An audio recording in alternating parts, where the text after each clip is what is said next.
The silence in the room was heavy enough to crush the breath right out of my lungs. I was standing in my mother-in-law's living room, clutching my 2-year-old son, Lucas, as 30 members of my husband's family stared at me like I was a criminal awaiting sentencing. James didn't look at me. He just handed me a crisp, white envelope with hands that didn't even shake.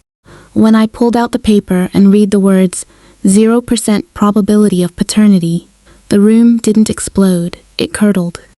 My mother-in-law, Patricia, pointed a finger at the door and told me to get out of her house, claiming my son wasn't a real member of their family. I felt my world tilting, my dignity being stripped away in front of cousins, aunts, and uncles who had already decided I was a liar. But just as my hand touched the doorknob to leave forever, the door swung open from the outside. A woman in a professional suit, carrying a heavy folder, stepped in and asked, "I'm looking for the family who submitted case reference 4471. There's been a catastrophic error." Before I tell you what happened next, make sure to like and subscribe to the channel and tell me your country in the comments. Now, let's begin. The call had come at 4 p.m. James told me it was a sudden family dinner at his mother's. Something in his voice was tight, but I told myself it was just work stress. I kissed Lucas's forehead, packed his bag, and drove to Patricia's house, completely unaware that I was walking into a pre-planned ambush. When I arrived, the driveway was full. Inside, the furniture had been rearranged into a loose semicircle. A courtroom set up. No one said hello. No one smiled at Lucas. James handed me the envelope, and the certified lab results stated he wasn't the father. I looked at my husband, the man I had been faithful to since the day we met, and asked if he truly believed the paper over me. He looked at the floor and whispered, "I don't know what to believe." That was the moment I realized the man I loved had been investigating me behind my back for weeks.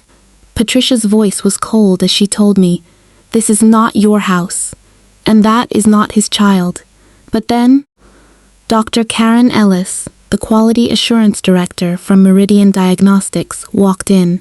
She explained that during a routine audit, they discovered a chain of custody irregularity. 2 samples had been transposed during intake. The DNA they had tested against James wasn't even his. She placed a new, verified document on the table. 99.998% probability of paternity. Lucas was his. He had always been his. The room went from a courtroom to a tomb. Dr. Ellis apologized and left, leaving the 30 family members sitting in the mess of their own judgment. James tried to apologize, but 2 words couldn't fix the fact that he had invited 30 people to watch me break. I looked at Patricia, who had just tried to cast out her own grandson, and told her, "That is something I will not forget." I took Lucas and left. James came to our house the next morning, alone. He admitted he had let his family's suspicions become louder than my voice. I didn't give him forgiveness that morning. I gave him a beginning. Trust doesn't come back in a single heartbeat. It's a slow, painful process of choosing to believe each other again every single day. Months later, even Patricia admitted she was wrong to judge before she understood. We are rebuilding, not by pretending the break didn't happen, but by learning how to stand together when things are hard, not just when they are easy.